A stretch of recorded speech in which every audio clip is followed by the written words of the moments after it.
Tapi memang ya, orang tuh ya, kalau Tuhan sudah mau bikin sesuatu dan Tuhan sudah janjikan sesuatu, kamu tuh jangan mikir kok bisa begitu ya. Kok bisa ya? Kalau udah dipikir, jangan dipikir. Jangan pikir bagaimana Tuhan bekerja. Pikirkanlah bagaimana kamu bisa menyenangkan hati Tuhan hari ini. Bagaimana kamu bisa menyenangkan hati Tuhan, saudara? Dua hal.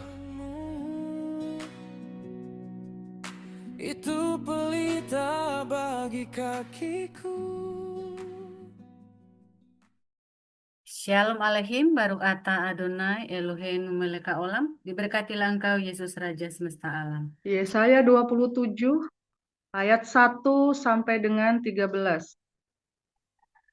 Pada waktu itu Tuhan akan melaksanakan hukuman dengan pedangnya yang keras, besar dan kuat atas Lewiatan, ular yang meluncur, atas Lewiatan, ular yang melingkar, dan ia akan membunuh ular naga yang di laut.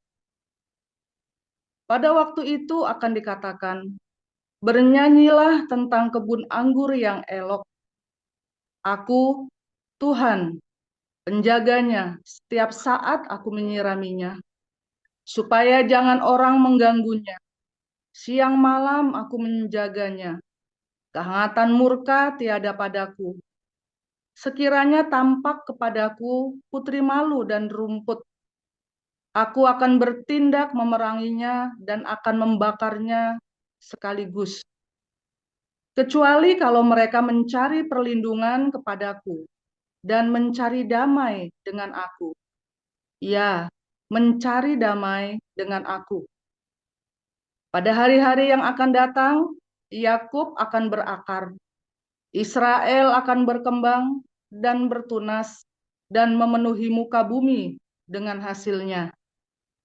Apakah Tuhan memusnahkan umatnya seperti ia memusnahkan orang yang memusnahkan mereka? Atau apakah ia membunuh umatnya seperti ia membunuh orang yang membunuh mereka? Dengan menghalau dan dengan mengusir mereka, engkau telah melawan mereka. Ia telah menyisihkan mereka dengan anginnya yang keras di waktu angin timur. Maka beginilah akan dihapuskan kesalahan Yakub, dan inilah buahnya kalau ia menjauhkan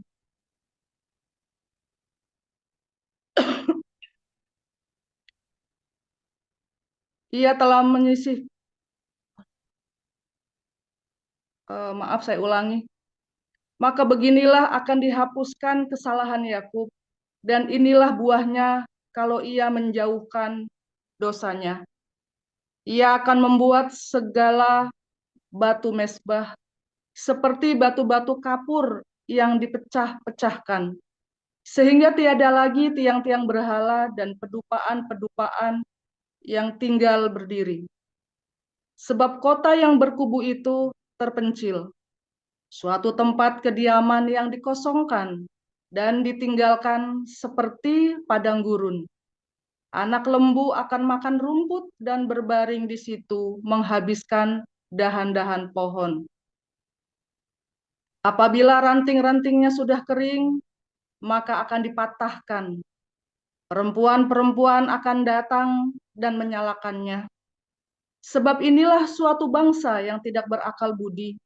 Itulah sebabnya dia tidak disayangi oleh Dia yang menjadikannya dan tidak dikasihi oleh Dia yang membentuknya. Maka pada waktu itu Tuhan akan mengirik mulai dari sungai Efrat sampai sungai Mesir. Dan kamu ini akan dikumpulkan satu demi satu, hai orang Israel.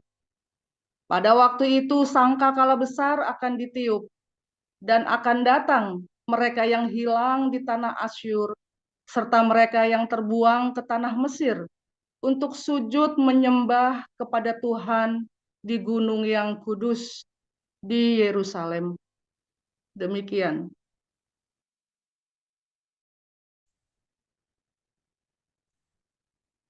Yohanes 14. Janganlah gelisah hatimu, percayalah kepada Allah, percayalah juga kepadaku. Di rumah Bapakku banyak tempat tinggal. Jika tidak demikian, tentu aku mengatakannya kepadamu, sebab aku pergi ke situ untuk menyediakan tempat bagimu. Dan apabila aku telah pergi ke situ dan telah menyediakan tempat bagimu, aku akan datang kembali dan membawa kamu ke tempatku, supaya di tempat aku di mana aku berada, kamu pun berada. Dan kemana aku pergi, kamu tahu jalan ke situ. Kata Thomas kepadanya, Tuhan, kami tidak tahu kemana engkau pergi, jadi bagaimana kami tahu jalan ke situ? Kata Yesus kepadanya, Akulah jalan dan kebenaran dan hidup. Tidak ada seorang pun yang datang kepada Bapa kalau tidak melalui aku. Sekiranya kamu mengenal aku, pasti kamu juga mengenal Bapakku. Sekarang ini kamu mengenal dia dan kamu telah melihat dia. Kata Filipus kepadanya, Tuhan, tunjukkanlah Bapa itu kepada kami. Itu sudah cukup bagi kami. Kata Yesus kepadanya, telah sekian lama aku bersama-sama kamu, Filipus, namun engkau tidak mengenal aku. Barang siapa telah melihat aku, ia telah melihat Bapa. Bagaimana engkau berkata, tunjukkanlah Bapa itu kepada kami. Tidak percayakah engkau bahwa aku di dalam Bapa dan Bapa di dalam aku? Apa yang aku katakan kepadamu, tidak aku katakan dari diriku sendiri, tetapi Bapa yang diam di dalam aku, dialah yang melakukan pekerjaannya. Percayalah kepada aku bahwa aku di dalam Bapa dan Bapa di dalam aku. Atau setidak-tidaknya, percayalah karena pekerjaan-pekerjaan itu sendiri. Aku berkata kepadamu, sesungguhnya barang siapa percaya kepadaku, ia akan melakukan juga pekerjaan-pekerjaan yang aku lakukan. Bahkan pekerjaan-pekerjaan yang lebih besar daripada itu. Sebab aku pergi kepada Bapa. Dan apa juga yang kamu minta dalam namaku, aku akan melakukannya. Supaya Bapa dipermuliakan di dalam anak. Jika kamu meminta sesuatu kepadaku dalam namaku, aku akan melakukannya. Jikalau kamu mengasihi aku, kamu akan menuruti segala perintahku. Aku akan minta kepada Bapa, dan ia akan memberikan kepadamu seorang penolong yang lain, supaya ia menyertai kamu selama-lamanya, yaitu roh kebenaran. Dunia tidak dapat menerima dia, sebab dunia tidak melihat dia dan tidak mengenal dia. Tetapi kamu mengenal dia, sebab ia menyertai kamu dan akan diam di dalam kamu. Aku tidak akan meninggalkan kamu sebagai yatim piatu. Aku datang kembali kepadamu. Tinggal sesaat lagi dan dunia tidak akan melihat aku lagi. Tetapi kamu melihat aku, sebab aku hidup dan kamu pun akan hidup. Pada waktu itulah kamu akan tahu bahwa aku di dalam Bapakku dan kamu di dalam aku dan aku di dalam kamu. Barang siapa memegang perintahku dan melakukannya, dialah yang akan mengasihi aku. Dan barang siapa mengasihi aku, ia akan dikasihi oleh Bapakku dan aku pun akan mengasihi dia dan akan menyatakan diriku kepadanya. Yudas yang bukan Iskariot berkata kepadanya, Tuhan, apakah sebabnya maka engkau hendak menyatakan dirimu kepada kami dan bukan kepada dunia? Jawab Yesus, jika seorang mengasihi aku, ia akan menuruti firmanku dan Bapakku akan mengasihi dia. Dan kami akan datang kepadanya dan diam bersama-sama dengan dia. Barang siapa tidak mengasihi aku, ia tidak menuruti firmanku. Dan firman yang kamu dengar itu bukanlah daripadaku, melainkan dari Bapa yang mengutus aku. Semuanya itu kukatakan kepadamu selagi aku berada bersama-sama dengan kamu. Tetapi penghibur, yaitu Roh Kudus yang akan diutus oleh Bapa dalam namaku, dialah yang akan mengajarkan segala sesuatu kepadamu dan akan mengingatkan kamu akan semua yang telah kukatakan kepadamu. Damai sejahtera kutinggalkan bagimu. Damai sejahtera kuberikan kepadamu. Dan apa yang kuberikan tidak seperti yang diberikan oleh dunia kepadamu. Janganlah gelisah dan gentar hatimu. Kamu telah mendengar bahwa aku telah berkata kepadamu, aku pergi, tetapi aku datang kembali kepadamu. Sekiranya kamu mengasihi aku, kamu tentu akan bersuka cita karena aku pergi kepada Bapakku, sebab Bapa lebih besar daripada aku. Dan sekarang juga aku mengatakannya kepadamu sebelum hal itu terjadi, supaya kamu percaya apabila hal itu terjadi. Tidak banyak lagi aku berkata-kata dengan kamu, sebab penguasa dunia ini datang dan ia tidak berkuasa sedikit pun atas diriku. Tetapi supaya dunia tahu bahwa aku mengasihi Bapa dan bahwa aku melakukan segala sesuatu seperti yang diperintahkan Bapa kepadaku. Bangunlah, marilah kita pergi dari sini. Demikian firman Tuhan. Haleluya, puji Tuhan. Terima kasih saudara-saudara kita yang sudah membacakan Alkitab, lektor kita Ibu Sarina dan Pak Apul Siahaan.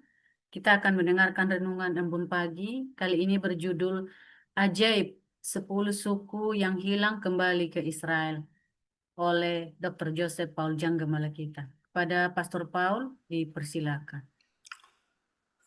Silakan Pastor. Haleluya, luar biasa saudara ya, ketika 10 suku Israel ini mulai satu-satu berdatangan ke negara Israel modern hari ini. Awalnya semua skeptik, bahkan profesor saya juga pernah cerita ya, skeptik bagaimana kita tahu saudara. Tapi mereka benar-benar tes DNA ya. Kemarin waktu kunjungan kami terakhir ke Haifa, saya, Ana, Miracle sama Wesley itu kita duduk di kantornya beliau ya. Beliau itu yang ngajar tentang itu ya, histori Yudeo-Christian. Dia bilang kemarin ya, ini profesor yang sama ya. Dulu kami skeptik tuh. Kami bilang ini ajaib, bisa kumpul semua. Ya 10 suku itu bisa pulang semua, dia bilang. Memang sampai sekarang suku Dan itu belum ketemu ya saudara ya. Dan memang dalam kitab Wahyu itu nggak ada suku Dan ya. Wahyu 7 itu nggak ada suku Dan. Tapi ajaib ya, Naftali, Manasye, Efraim, apalagi itu kemarin ya. Kumpul semua ya saudara ya, suku Gad dari mana itu ya. Itu bisa, dan mereka tuh tes DNA. Bagaimana membedakan ini suku itu? Ya saya nggak tahu, sudah belum nyampe sana saudara ya. Tapi mereka bisa tahu, mereka punya pohon apa namanya, kayak ini ya, kayak stambum, punya pohon silsilah. Kamu pintar sih ya. Pohon silsilah saudara ya. Stambum. Hebat sekali. Saya gila, saya bilang. Tapi memang ya, orang tuh ya, kalau Tuhan sudah mau bikin sesuatu dan Tuhan sudah janjikan sesuatu, kamu tuh jangan mikir kok bisa begitu ya. Nggak nyampe otak kita saudara ya. Mungkin 10, 20 tahun kemudian, 100 tahun kemudian kita baru paham. Atau mungkin kita nggak paham-paham. Ya, karena memang jalannya itu, kata Tuhan ya, jalanku itu bukan jalanmu. Jalannya sungguh tak terselami saudara ya. Waktu saya ribut keluarga besar saudara ya, sama keluarganya Ana juga sama saya, kita lari saudara ya. Karena waktu itu kita takut. Ya bukan takut kalah, tapi karena itu keluarga sendiri, jadi kita takut, takut ribut. Terus saya pusing, saya ini hamba Tuhan ya, saya pusing saudara ya. Tuhan gimana selesainya beresinya begini, rupa sudah mau bunuh-bunuhan begini. Tuhan, saya sedih sekali saudara ya. Dan keluarganya Ana juga sedih dengan sendirinya ya. Tapi yang kurang ajar yang provokasinya ini, provokatornya yang penjahatnya ini kan. Tapi saya kan mikirkannya cuman bagaimana saya bisa berdamai dengan orang tuanya Ana ya. Orang kita nggak niat mau menjahati mereka. Tapi semuanya sudah panas. Tapi firman Tuhan bilang apa saudara? Orang benar itu akan diperdamaikan dengan musuhnya ya saudara ya. Saudara jangan pernah mempertanyakan bagaimana Tuhan bekerja saudara ya. Jangan pernah mempertanyakan bagaimana nanti aku bisa membereskan hutangku. Bagaimana nanti aku bisa membereskan masalah hidupku. Hari ini saya di Eropa, hidup baru saudara ya. Hari ini saya di Eropa ya, menulis lembaran saya yang baru. Makanya saya nggak mau kepengaruh ya. Saya berkali-kali mau kasih tahu itu ya, ributnya kan ngeri, yang jijik banget ya, ributnya saling sikut, setiap banyak kubu-kubu kelahi sendiri gereja, goblok saudara ya. Saya nggak mau ikut-ikutan, saya minggir ya. Cuman kadang-kadang kalau ada orang ini memang kurang ajar ya, ada orang kurang ajar itu, tapi saya nggak mau ke bawah-bawah hati ya, bercandaan saja. Saya bilang sama si Robert itu ya, bercandaan saja lah, nggak usah dibawa ke hati, nggak usah sampai sebegitunya terus kita dendam musuhan, apalagi sampai bawain polisi segala macam, nggak perlulah. Buat bercandaan saja yang begituan. Nah beneran saudara ya, kita ini masuk ke lembaran baru. Anda kalau tanya bagaimana aku bisa menyelesaikan masalahku hari ini ya, Dia kan sering bertanya kan bagaimana masalahku bisa selesai ya. Jangan dipikir bagaimana masalahnya bisa selesai. Ya, karena Tuhan berjanji kita cari dulu kerajaan Allah dan kebenarannya.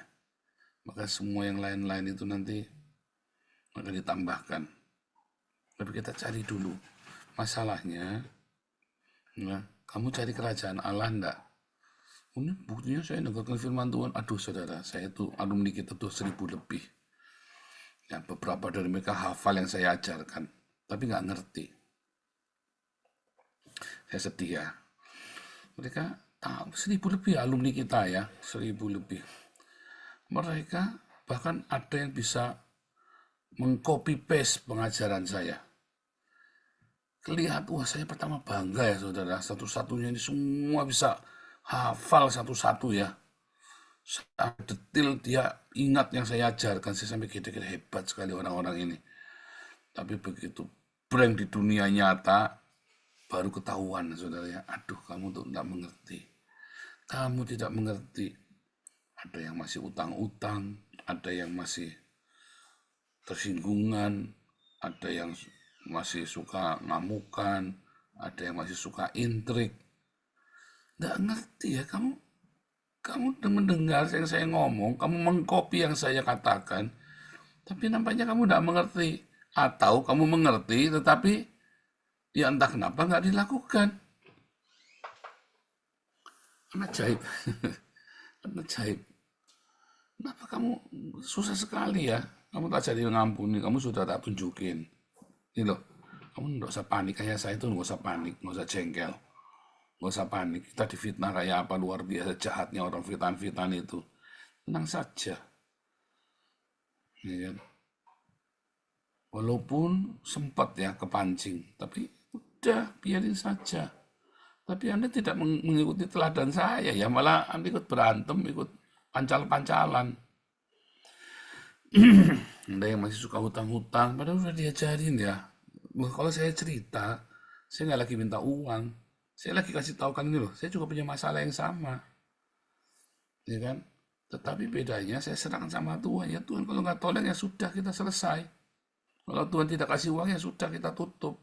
Kita kena nggak usah pusing. Kita kemarin pakai alat musik udah rusak semua ya. Nggak siapa nyangka. Tiba-tiba kita dapat donasi 110 juta saudara. Padahal tadinya kita cuma mau beli mixer. Ya kan? Mau beli mixer baru tuh ya 20 juta. Motornya dapat 110 juta, kita belikan semua. Tapi memang alat musiknya udah rusak semua ya. Makanya kita bisa beli bagus, sekarang bagus, tambah bagus kan rekaman-rekamannya udah mulai kan. Nah, sekarang kan kita kalau live, ibadahnya pun sekarang musiknya sudah nggak ngambil dari ini kan. Kecuali di Facebook ya, kita masih belum live kan lewat itu. Tapi nanti kita mau bikin ya saudara ya, supaya suaranya bagus. Ya tetap bagus ya, kita harus berikan terbaik. Kok bisa ya? Kalau udah dipikir, jangan dipikir. Jangan pernah memikirkan bagaimana cara Tuhan bekerja. Tapi pikirkanlah bagaimana kamu bisa menyenangkan hati Tuhan. Simpel ya. Oh, teori lagi. Ya, kamu kebanyakan teori kan yang dilakukan. Saya sedih loh saudara. Kamu jangan mikir bagaimana Tuhan bekerja. Saya kalau ketemu orang sampai jengkel saya ngomonginnya. Kamu ini loh. Kamu mau ngajari Tuhan, kamu sok tahu. Ya tapi kan logikanya begini, nggak pakai logikamu, emang kamu tolol. Tapi kamu tolol kok, logikamu udah nyampe kok. Ya saya juga sama. Jangan memikirkan hari ini, kamu jangan memikir bagaimana ya cara Tuhan kerja. Nanti 20 tahun kemudian kamu flashback. Waduh, ternyata caranya cuma begitu, cara Tuhan bekerja gampang banget ya. Ternyata ada dekat sekali sama kita jawabannya, tapi kita nggak tahu. 20 tahun lagi. Hari ini nggak usah dipikir. Nah itu saya pernah cerita ya, Jehovah Jireh ayam goreng datang. Jehovah Jireh ayam goreng datang. Saya baru tahu ya setelah saya di Eropa kita cita-cita, tapi waktu ngalamin kita sama-sama nggak tahu. Setelah nyampe sini kita ngomong-ngomong sama Ana, sama Miracle.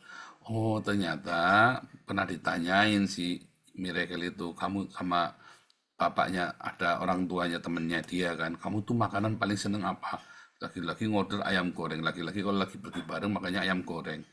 Jadi suatu hari mereka beli ayam goreng, ingat kita dibelikanlah ayam goreng. Jadi ketika Jehovah Jireh ayam goreng datang, yaitu dia itu yang ngirim, bukannya tiba-tiba ada demit datang ngasih ayam goreng begitu saudara ya bu. Kayak ada orang ya siapa ya dia karena Miracle ternyata pernah cerita sama temennya dia paling suka ayam goreng. Dan memang terus itu ya. Nah, jadi kita baru tahu tuh. Jangan pikir bagaimana Tuhan bekerja. Pikirkanlah bagaimana kamu bisa menyenangkan hati Tuhan hari ini. Bagaimana kamu bisa menyenangkan hati Tuhan, saudara? Dua hal, mengampuni dan berbagi. Tuhan akan senang sekali hati ini. Kenapa ketika kamu mengampuni Tuhan senang? Dagingmu kan disalib. Sangkal dipikul salib kan saat kamu mengampuni itu. Ya kan, egomu kan disalib. Dan itu menjadi korban yang harum baunya bagi Tuhan. Dan berbagi dengan sesama. Menjadi mujizat bagi sesama. Karena untuk itulah kita dipanggil menghadirkan kerajaan Allah kan. Itulah Tuhan disenangkan. Jadi kamu hari ini jangan mikirin, aduh Tuhan, uang sekolahnya kurang gimana, enggak cukup. Kamu jangan mikir, enggak cukupnya. Enggak cukup beneran kamu. Ya kan? Kamu lebih suka dapat uang, apa lebih suka anakmu sekolah di luar negeri? Oh, sekolah di luar negeri kan butuh uang, saya enggak perlu uang. Kan? Loh, kalau dipikir caranya gimana? Saya pendeta, anak saya sekolahnya di Belanda semua. Iya kan Pak, kalau sekolah di Belanda lah iya. Kenapa anak saya 2 bisa sekolah di Belanda? Saya bukan orang kaya, saya ini hamba Tuhan miskin. Sofanya aja sofa bekas. Tapi anak saya dua-dua sekolah di Belanda. Dibanding dengan yang katanya orang kaya, hamba Tuhan kaya. Anaknya pada putus sekolah, dia aja putus sekolah. Saya biar miskin, bagaimana saya bisa sampai ke Israel sekolah ya?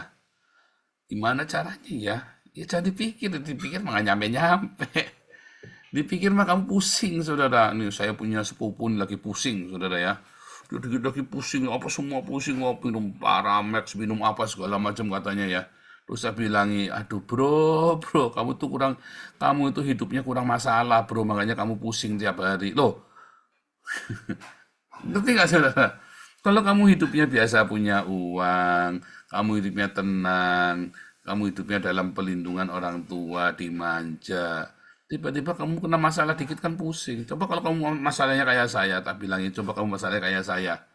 Masalah kayak kamu begitu, nggak perlu minum Paramex, saya cuma ketawa. Kamu kudunya masalahnya kayak saya dulu, saya bilang. Gimana tak ceritain, waduh, ngeri sekali hidupnya kamu. Enggak lah, cuman begini kok ngeri. Dia kan, masa cuma ditipu 4 juta dia pusing. Dia anaknya miliarder, saudara, duitnya miliaran, ditipu 4 juta pusing. Sebenarnya bukan karena 4 jutanya, karena egonya kena itu loh, merasa ketipu, merasa goblok gitu loh. Duit 4 juta. Sampai gedek-gedek. Bro, aku ketipu 4 miliar, bro. Kan lepas orangnya. Kamu 4 juta aja pusing. Nah itu ya, saudara ya. Kenapa, saudara? Ya karena kamu nggak mencari Tuhan. Karena hidupmu kurang tantangan. Kalau ada tantangan, ada masalah hari ini dalam hidupmu itu, terima kasih sama Tuhan. Karena tantangan masalah itu membuat otot-otot rohanimu jadi kuat. Saya pribadi enggak punya masalah, ya kan? Saya kan makanan pakaian cukup, ya kan? Yang menjadi masalah kan saya tiap bulan butuh uang 5.000 buat operasional kita di Den Haag, ya kan? Tiap bulan saya butuh uang 5.000 buat kasih makan, ya, dan buat operasional semuanya. Gimana caranya? Kalau saya buat makan sudah cukup, saudara ya. Buat makan pribadi saya cukup, sekedar makan. Saya nggak perlu beli sofa baru, saya pakai sofa bekas nggak apa-apa. Saya beli jas juga nggak usah baru, pakai jas bekas juga nggak apa-apa. Malah saya jarang pakai jas kan. Tetapi kan saya punya beban kan, punya stres yang sama dengan kalian. Nah, stres itulah yang membuat saya kuat. Dari mana saya bisa kuat stres yang sekarang ini, menghadapi stres yang sekarang ini yang saya harus butuh operasional 5.000 euro sebulan. Karena 10 tahun, 15 tahun yang lalu saya ngalami stres yang lebih gila lagi. Ya pagi, siang, malam saya nggak bisa tidur, insomnia. Tapi terus dipulihkan ketika saya mengerti, dipulihkan. Otot saya sudah kuat sekali. Kamu mau tanya otot rohani, ya kan, mau dikejar polisi kayak saya, karena saya sudah terlatih otot-otot rohaninya itu, ya. Jadi kalau kamu hari ini menghadapi masalah, hari ini kamu menghadapi problem, kamu jangan pikir problemnya, tenang saja, jalanin saja. Aduh Pak, tapi takut, jalanin saja, tapi kurang, ya enggak apa-apa, enggak mati kok, iya kan? Kurang gimana? Iya enggak apa-apa, emang kalau kurang kenapa? Iya kan? Kurang Pak, iya enggak apa-apa, emang kurang mau diapain? Pak sakit, itu sakit kenapa sakit? Ucap syukur saja, puji Tuhan, terima kasih Tuhan. Apalagi ngomong lo apa? Terima kasih saja, jalanin saja. Pak, ini masalahnya mengerikan Pak, enggak apa-apa. Tapi anak saya Pak di penjara Pak, aduh gimana Pak? Iya enggak apa-apa, doakan saja. Aja didampingi, jalanin. Tapi ini berat Pak, iya berat, enggak apa-apa. Ya kalau dipikir berat, makin kamu pikir makin berat. Ya sepupu saya ini yang duit 4 juta sampai pusing keliengan. Ngapain kamu duit 4 juta pusing? Lepasin saja, enggak usah ditagih. Gimana emang? Ya jangan ditagih, ngapain kamu tagih? Kamu sudah salah kok. Udah jangan ditagih, mau nambah musuh kamu. Kamu tabungannya masih 4 miliar, duit 4 juta kamu. Bukan 4 jutanya, egonya kamu itu kena. Lepasin. Kamu supaya kamu belajar rendah hati. Kan simpel sebenarnya. Jalanin saudara, kalau kamu punya masalah, kamu punya persoalan, kamu punya pergumulan hidup, jalani saja, enggak apa-apa.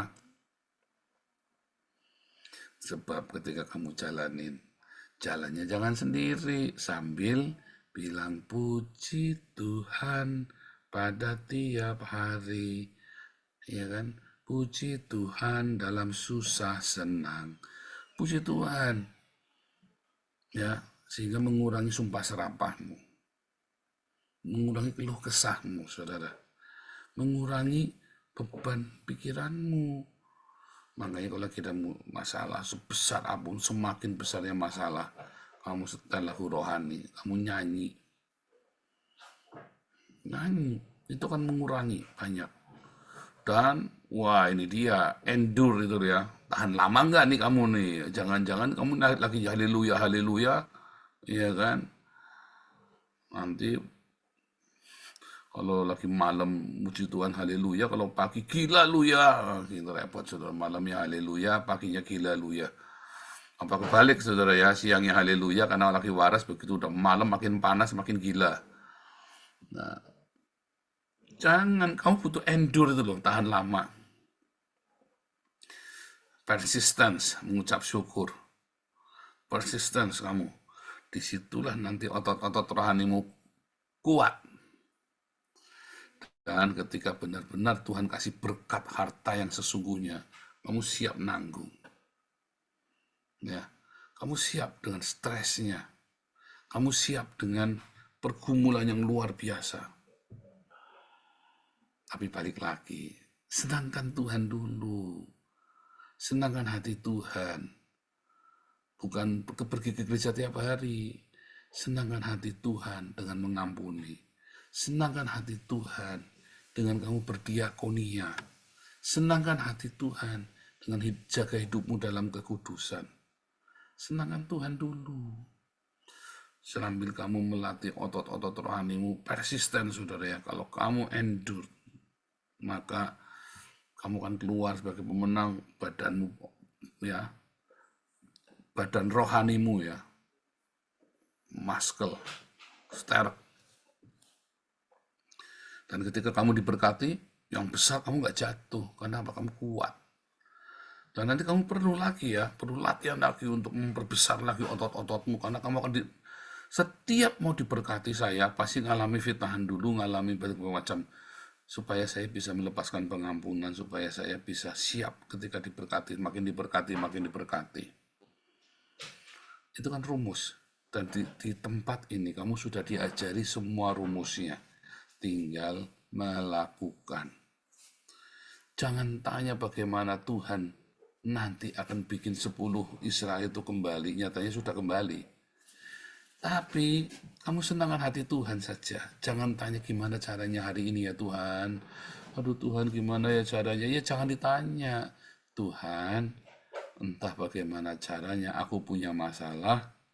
Tapi engkau Jehovah Jireh, engkau Jehovah Rohi, engkau Jehovah Sebaot, engkau Jehovah Shammah, engkau Jehovah Shalom. Itu saja. Yang penting hari ini aku mau menyenangkan hati Tuhan.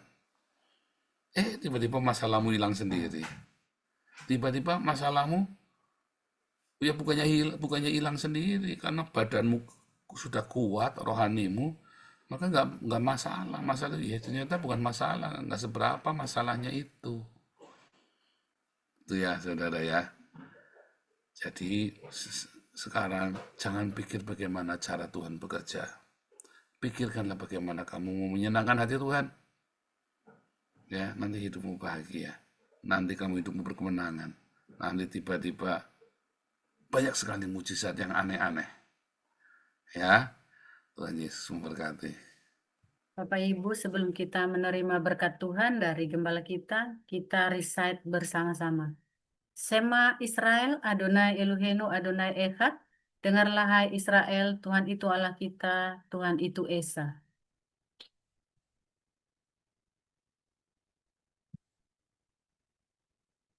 Ve'ahabta et Adonai Eloheka, vekol lefavka, vekol nasevka, vekol meodeka. Kasihlah Tuhan Allahmu dengan segenap hatimu, dengan segenap jiwamu, dan dengan segenap kekuatanmu. Ve'ahabta lariaka kamuka. Kasihlah sesamamu manusia seperti dirimu sendiri. Haleluya, kita terima berkat Tuhan Yesus ya, mereka Adonai, wahai mereka Tuhan Yesus memberkati engkau dan memelihara engkau. Ya Adonai, benar kau hunika Tuhan Yesus menyinari engkau dengan wajahnya dan memberi engkau kasih karunia-Nya. Isya Adonai, benar kau mereka shalom, Tuhan Yesus menghadapkan wajahnya padamu dan memberi engkau damai sejahtera-Nya. Dalam nama Tuhan Yesus, Jehovah Sebaot, mereka Tuhan berkemah sekelilingmu, memerangi semua musuh-musuhmu, melindungimu dari panas teriknya matahari dan dinginnya malam di padang gurun. Menuntunmu sampai tanah perjanjian yang Tuhan berikan bagimu. Jehovah Shalom, Tuhan Yesus berikan damai sejahtera yang melampaui segala akal dalam hidupmu. Haleluya. Amin.